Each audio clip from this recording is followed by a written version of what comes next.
Hello everybody, welcome to my channel. My name is David. I'm a life coach and I'm helping people, I hope, helping people recover and heal from emotional pain and trauma, abusive relationships, things like this. If you think any of this applies to you, please stay tuned and ask questions, because the best way to heal from this is to really understand what happened. So let's find out. Ask me questions. So what I'm doing is this is a question and answer video that I do every single Monday, and I'm answering people's questions from the last Q&A video from last Monday. Any questions any of you have, please go down below in the comment section down there. Ask me anything you want. I'll answer them next Monday. And all I ask, please, is that you guys give your location, tell us where you're at, and it would be really nice if you could subscribe to my channel. I still see a lot of people ask me questions every week even, and they aren't even subscribed to my channel. I get the most common excuse I'm given is, I don't want my ex to know I'm subscribed to you. It's like, it's got to be a time where we are able to do what we want to and not worried about what our ex, who we're never going to see or talk to again, thinks. You know, it helps me so much if you could support what I do just a little bit. Even just subscribing to the channel helps me a lot. If you could, you know, hide your subscribers, you can make that private so no one can see them, if that helps. You can start a whole new channel. You don't have to be under your name, things like this. So there's no reason why anyone should ever find your YouTube channel or should know what you're doing and watching and commenting. There's no way to do that. Everyone's so paranoid of their ex finding them when they can't. Just start a different channel. That's it. Takes 30 seconds. Enough of that. What I like to, or if you can, make sure you give us your locations, guys. That's all I ask if you want to ask me a question, please. And something I like to do every week is I like to recommend something to you that will help in your growth, your recovery. And this week, I like to offer something that Dave from Hungary offered. He asked me last week, what do you think about TRE for CPTSD? And it's a great thing. I looked it up. TRE stands for tension or trauma releasing exercises. Exercise where we can release this kind of tension built up from trauma in our muscles, and it helps our nervous system. It falls under the pretense that our muscles are tense due to our reaction to stress and how it affects our nervous system by releasing deep muscular patterns of stress. Really interesting. Anything we do for ourselves during this process raises our self-worth. I say that all the time.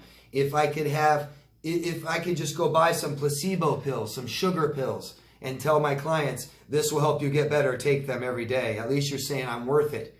You might feel better just from that, okay? So look into this. I'm going to put a link about this down below into the description box. If you guys are interested, you can follow that link and do some research and see what I'm talking about, see what it is, see if you think that that's something that you would like to do. It can be as little or as much as you want. So you aren't committed to doing too much if you just find out what it is and start doing some of those exercises. I think it would be a really good idea. So let's get started with the questions. The first question is from Amber in Iowa. Hello, Amber. Amber asks, how do you differentiate between a smear campaign and somebody just actually talking out against the abuse they went through? I feel like both sides after a toxic relationship point the finger at each other and both have their own smear campaign. Not all, but frequently. How do you know which one to support? Well, it's kind of loaded. You want to know which person to support when there's a breakup, and that is who you feel closer to, right? I guess it's kind of difficult to support both. You almost have to make a choice, especially when it's toxic and there's accusations of abuse. Then you kind of really have to make a choice, either one. It's kind of hard, difficult to be friends with both. Almost impossible. And that's up to you. So, your question was, how do we differentiate between a smear campaign and somebody just actually talking out against the abuse they went through? So smear campaign is abuse. Smear campaign is abuse because the definition of abuse is to intentionally hurt someone. So a smear campaign is I'm intentionally trying to hurt somebody. It might be all kinds of different reasons. They might be protecting themselves. They might be, who cares? what you're doing is you're abusing somebody. So if you're telling your story and it's intentionally hurting somebody, don't do it. That's a smear campaign. If you're telling your story with intentions to heal and you're not hurting people, okay. Even if your intentions aren't to hurt someone, but you're hurting someone, and if you don't like hurting people, don't do it. It should be very cut and dry. What I have found that people seem to put importance on if the accusations they're saying are true. And we may never know. A lot of accusations and allegations are merely opinion, can't be proven false or true. What's really important is that we aren't out there trying to sabotage, trying to hurt someone, trying to assassinate their character. We don't need to do these things. We rise above it. We're better than that. Remember, narcissists abuse people.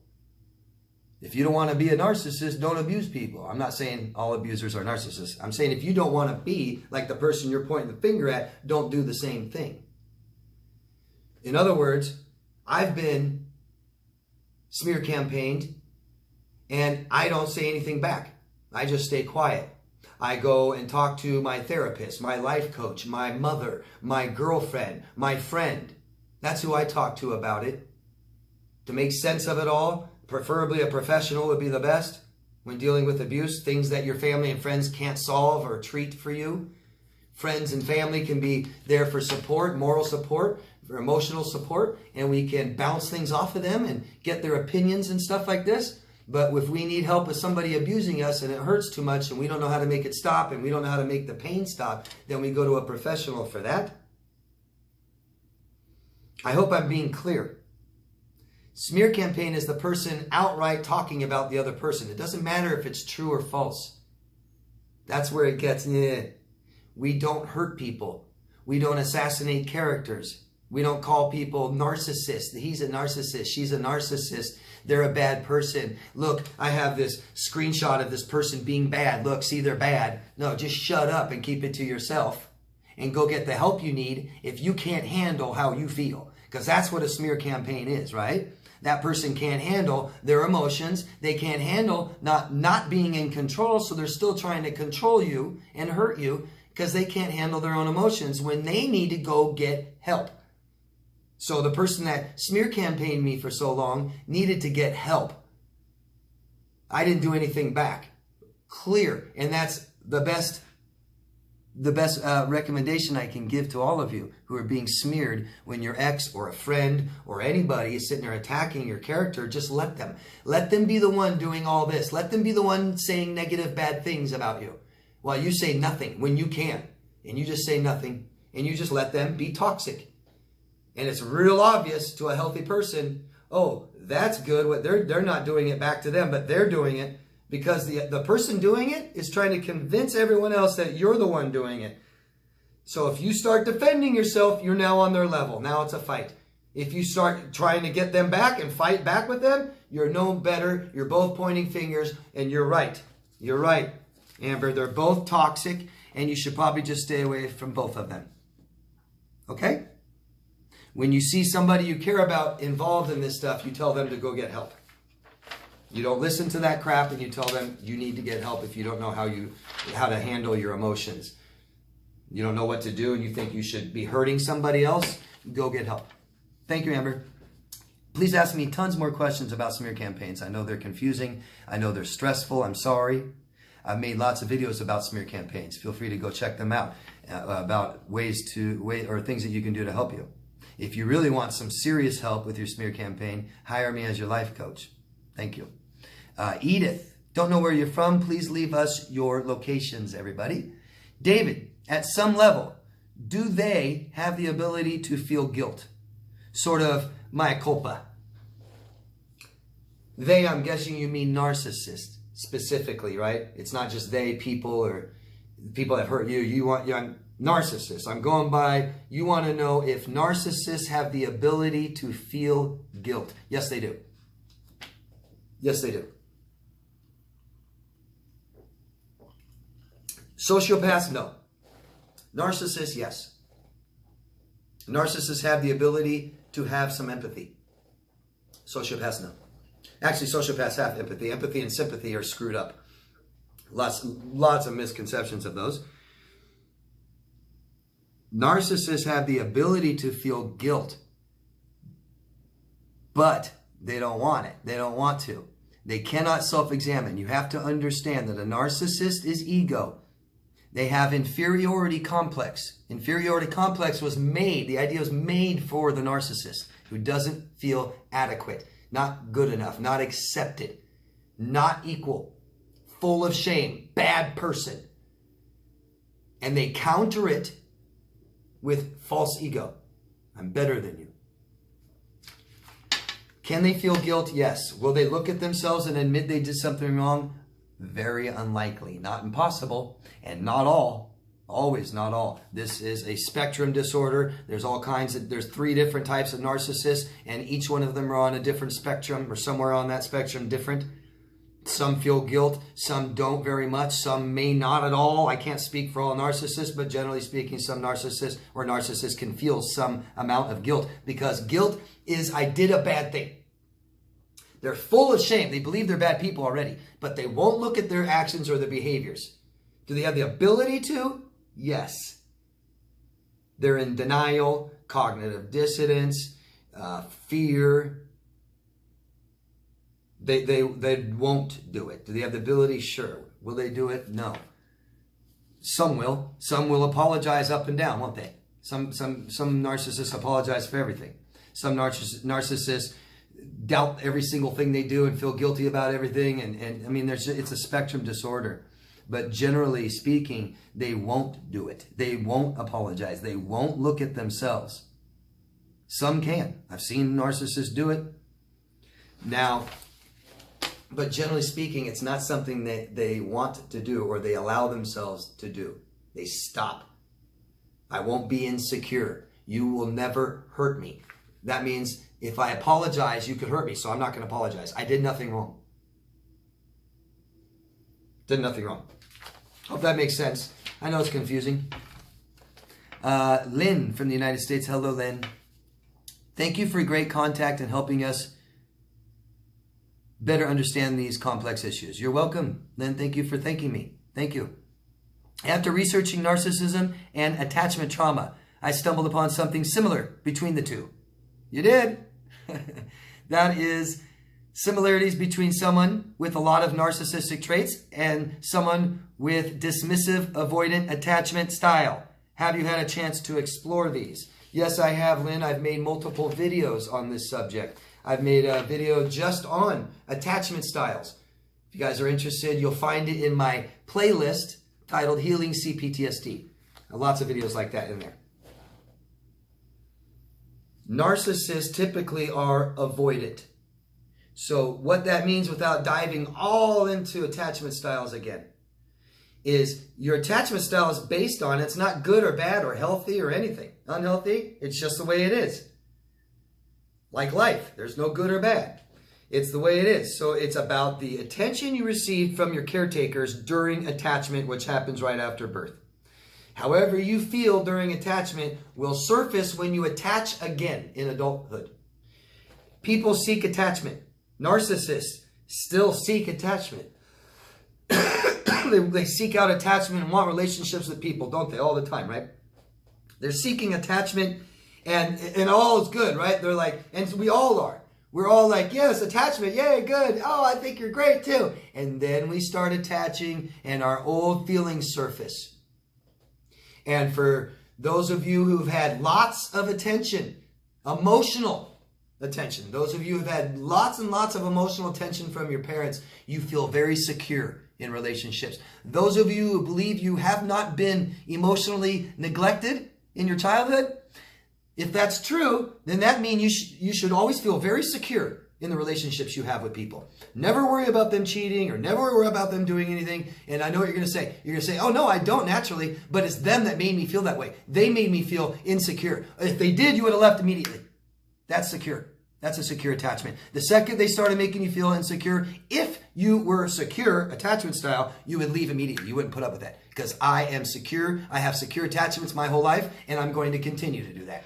There'd be no reason why someone with a secure attachment style would date or marry a narcissist. Absolutely not. Any of you that have, you do not have a secure attachment style. Your parents did not give you all the emotional attention you needed. They neglected you, and you missed out on some of the emotional attention you needed. So you either became a little anxious, a little unsure when you started to attach, kind of feelings that I didn't know.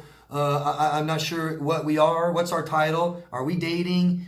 Do you like me? Are you sure? I don't think you care about me. A little unsure, right? Because our parents were kind of there and kind of not there. They were very loving one minute, and then they're fighting the next.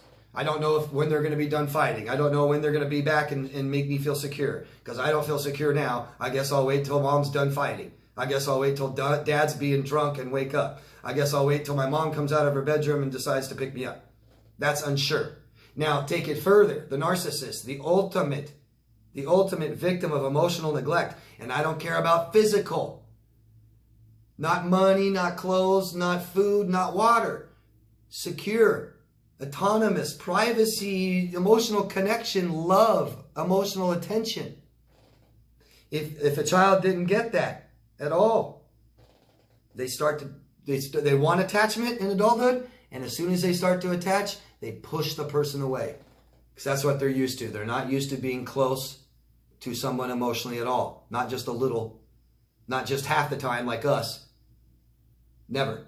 Mom and dad didn't ever care about them. They gave them all the money they needed. They gave them all the clothes they needed, all the food, great food, the best house, the best school, the best doctor, the best clothes. Never picked them up, never said I love you or asked how you feel. So, they push you away. So the narcissist seeks attachment. They're very dependent. They can't meet their own needs. They depended on other people. So they're always looking for other people and they're always looking for attachment. And the second they attach, they push you away. It's really interesting stuff. But I hope that helps you understand. If you didn't already, I mean, it seems like that's what you pretty much said here. But that's why. That's why they're avoidant, because that's the kind of attention they grew up with, right? If they had good quality emotional attention, then they would require that in adulthood. That would be natural for them.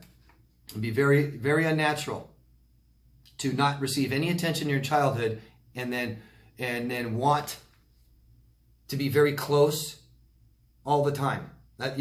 All the time. That's why narcissists, oh God, get away from me. Oh, I don't want to cuddle. Oh, I don't want to talk about these emotional things right now. Eve from the United Kingdom. Hello, Eve. I have read and watched countless material on NPD and why I find myself in the relationship. I shortened this. It was very long. I hope that's okay, Eve. Your question is why I have so much knowledge about the subject and know deep down what I've been subjected to, but I still cannot make it a reality in my head. And you talk a lot about doubting yourself.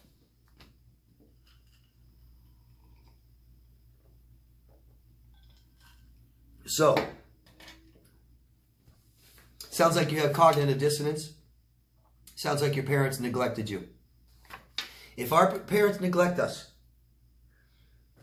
then we never had the validation we needed. We never knew if we were right or if we were wrong or what we needed more of. We just knew we weren't enough. Enough of what? Where? Show me. Nope. You're just not enough. You. So we internalize it. I'm not enough. I'm not good enough. My opinions don't matter because they don't ask. And when I start saying my opinion, they tell me to shut up or they just ignore me. No self-actualization there. Nothing. I don't know. I don't know what to do. Please tell me. What should I do? I didn't know that they were a bad person before I married them. I didn't know all of this stuff. Okay? Neglect, childhood neglect causes major psychological damage in your adulthood. And it starts with doubting, never being sure, anxious, scared, always have to ask people's opinion, always do what other people tell you to do, always care about what other people think. You feel like you're never good enough. Cognitive dissonance, Eve, is what you had to tell yourself to survive. You didn't know how to make it stop. You didn't know how to make the frustration, the pain, the hurt, the suffering, the helplessness, the hopelessness. You didn't know what to do. Your parents didn't teach you. Your parents didn't teach you how to remove yourself from danger. They didn't teach you what to do. You were in danger and you just stayed there. You fawn. You freeze. You shake. You apologize. You just say okay. You agree. You give up. So you had to lie, Eve. You had to say, I'm with this person that makes me feel horrible and I don't know how to change it. So we tell ourselves it's not that bad. And we make more money, or we make our house nicer, or we try to do things and plan things and go on vacations, but then they ruin them. And then we just keep saying, oh, the next one will be okay. And you make excuses. Oh, they were abused as a kid. They didn't really mean to. They were too drunk. They won't do it again. I deserve it. I'm a piece of shit. I was bad. I shouldn't have said that. That's why they abused me. It's okay. That's not really abuse. Oh, no big deal. Oh, my dad did it to my mom. You lie and you lie and you lie and you lie. And now you're in reality. It doesn't make sense. It doesn't match up. You still cannot make it a reality in your head.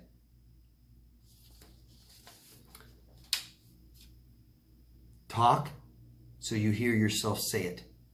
So you see people's reactions and expressions so they give you feedback. Write it down so it's right there in front of you.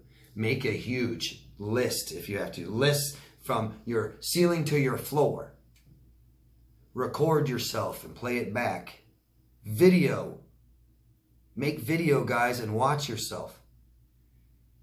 Be more aware of what you're doing, what you're feeling, and why. Be very aware, because what you've done is try to not be aware. I don't like this. I don't want to feel this. I'm not going to acknowledge that this is too bad. I'm not going to say I have to do something. No. That's what it is, okay? Talk therapy. Best thing for you. Thank you. Tinker Jedi. I wish I knew where you're from. Guys, please give us your locations. Tell us where you are. Thank you. What helps in your current relationships? Not carrying over what you experience in your toxic relationship. I don't carry it over because I don't start a new relationship until I heal from this one. I always have a relationship with myself, so I'm okay. I make myself feel good. I tell myself I'm okay. I give myself what I need. And I totally heal from this relationship, and I understand it, and I feel better about it, because our memories, our emotions, process these things, work through them, make it understand, make sense of it, so you can feel better about it, so we don't take it into our new relationship. One of the worst things someone starts doing when you meet them is starts telling you about people in their past, not even current. Oh, my ex.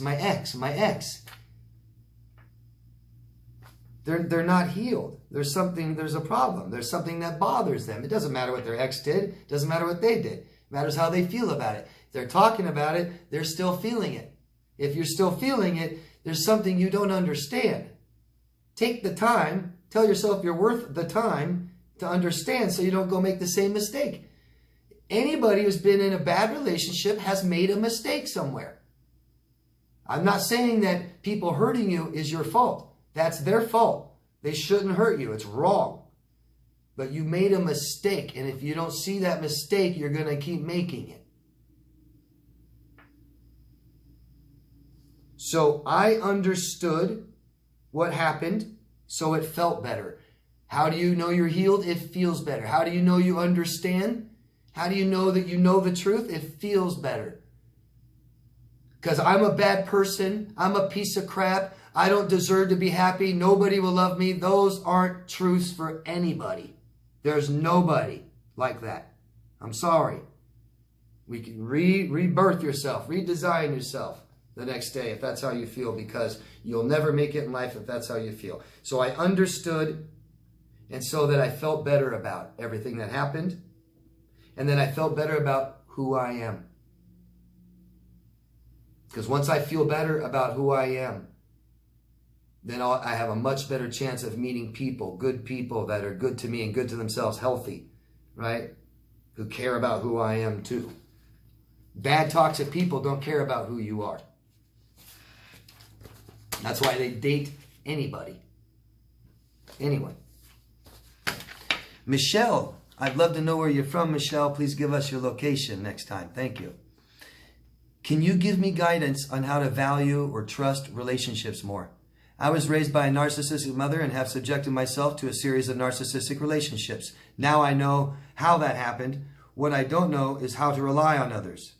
I shirk people who are cloying, and most people become cloying after a while.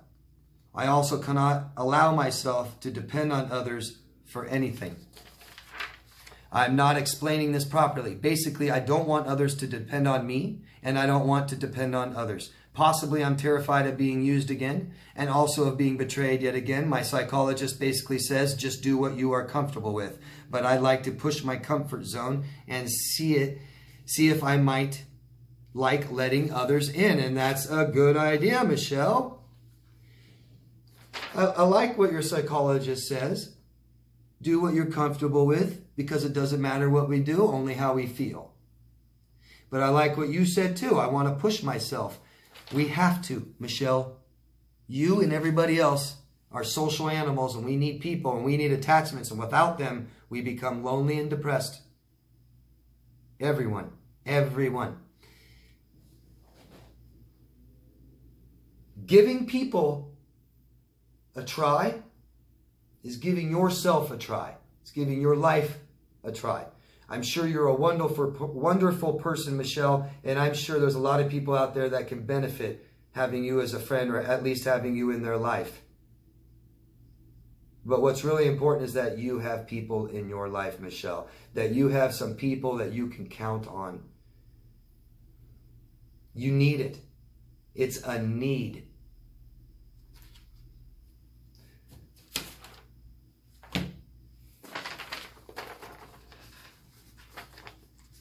You said most people are cloying. Not true. Or you may be perceiving it in a negative connotation. Why? That's been your experience. I understand, Michelle, but you need to try to understand that that's been your experience. That's why you feel this way. All of you out there. All of you out there that put people, most people, or all people in any kind of negative light. That is how you feel about yourself. You don't trust yourself. This is by your experiences. And I'm sorry, but with, what is there, 7 billion people in the world? I promise there's none of you watching that even know 1% of the population of the world. You don't even know 1%. Your experiences aren't even with 1% of the world. So don't tell me what the world is. Don't tell me. And I'm not claiming either to know. But I'll tell you, people aren't all bad, okay? People are making mistakes, and people that are toxic and unhealthy make more mistakes. And the more unhealthy and toxic that we are, the more unhealthy, toxic people we have in our lives, which means more people make more mistakes, and we suffer too. So we need stability. We need to be stable, and we need to have stable people in our lives. But you can't give up on yourself, Michelle. Don't give up on yourself. Learn how to communicate, learn how to deal with people so that you can have some confidence, so you can trust yourself, so you can have some courage, because you need positive, good, at least just okay experiences. Push yourself, Michelle. Push yourself and have some decent experiences with some people, and you'll be okay. All right? It's about trusting yourself. We let people hurt us and hurt us and hurt us, but the second we stop it, the second we stop people hurting us, we have some confidence, and that's all we need to keep going, okay? That's all we need. We need to stop it one time, at least, to even have a chance. Okay? If you've stopped it before, you will not let it continue again. You shouldn't. You should be okay. It's this, our thinking, our damn thoughts stand in our way all the time. Don't be scared. You have nothing to be scared of. Think of the worst you've ever been through and label that a 10. You've been through the worst and you've survived it. You're okay. Okay? This is all about you. This is all about how you trust yourself, your skills, how you feel about yourself. So you start doing really good things for yourself, Michelle. You start raising your self-worth. Start really paying attention to your feelings and what your body's doing all the time. Really know all the time. You'll start paying more attention to those red flags. When somebody's a piece of crap, when somebody lies, when somebody says something that doesn't feel good, you won't dismiss it. Because you'll be in tune with your feelings. It will be hard to ignore, and you're raising your self-worth, so you won't believe you're worth it anymore. You'll believe you're worth a decent human being. Okay? Hope that helps. Thank you. Where are we here? Let me just finish one more here. Krissa from Florida. Hello, Krissa. I just found out my BPDX has a new girlfriend. I'm a little sad. I've been keeping myself busy, and I thought I was doing good trying to move on. We are still friends, but right now I don't want to be friends with this person anymore. The thing is, this person still is on my phone plan, and I don't like the idea of reaching out to them. Okay, so first you say they have a personality disorder, and they're already dating somebody else, and that makes you sad. So you've got bad, negative feelings. I'm guessing that this person has abused you, right? And I'm guessing you don't feel better about it. And I'm guessing they didn't reassure you it'll never happen again. So how come you can be friends? Why are they good enough to only be friends with? It's not like you guys just have so many different, so many different interests that we're just gonna stay friends. No, they freaking abuse you as a disorder. They're disordered. And they're on to a new victim. How can you be friends? Doesn't make sense. I think we need to really see what's going on, the truth. They're still on your phone plan and you don't like the idea of reaching out to them. Why do you need to reach out to them to get them off your phone plan? You may have to. I've helped people with this, and I've said, just call up the company and cancel the phone plan, and they'll say, oh, we can't do that without their okay. You can have a letter, write them a lawyer, and they'll do it. Or you could just stop making payments and have them cancel the plan. That's money. Who cares? What's more important is your emotions, how you feel. You made a mistake and we got to pay for it. Right? The screwing we get from the screwing we do. Right? So you made some bad choices. Start making good ones. Rip off the Band-Aid, bite the bullet, get this person off your phone plan, tell yourself you're worth more than that, and stop talking to them because they make you feel bad. They hurt you. They never made you feel better about it. I'm just guessing. I'm pretty sure I'm right on that. And here they are dating somebody else, and it makes you sad, and it's just all confusing. So why don't you talk about all this with somebody else so that you make some more cognitive sense, so it makes sense. I bet you're confused. And you feel like you're not even worthy enough to take them off your phone plan. You don't like the idea of reaching out to them. I don't blame you. You don't have to do anything. Okay? You just got to make yourself feel better. Okay? If that's wait a while, not talk to them for a while, and then deal with it later, okay. But stay away from them so you have some contrast, so you understand what life is like without this disordered person in it. Sounds like you still don't have that contrast. Sounds like they're still in your life, because even just a little is a lot, with especially a borderline. Oh my God. We don't have little relationships with borderlines. It's on or it's off. Game on or game off. It's game on right now. Get out of the game. Cut it off. You don't have to say anything to them. You don't deserve. You don't owe them anything. You owe yourself to make sure they stop hurting you. Okay. As far as the phone, let it go. Stop making your payment. Call them and cancel it. Have somebody else do it. Have a lawyer write your company a letter and say, you will take this person off my phone plan. I don't care what my client signed. Good luck. I'm going to save these for part 2. Thanks, guys. If you can help me, subscribe to my channel. Vote up or down. Write a comment. Share this somewhere. It really helps what I'm doing. Thank you. Love yourself first. I'll see you in part 2.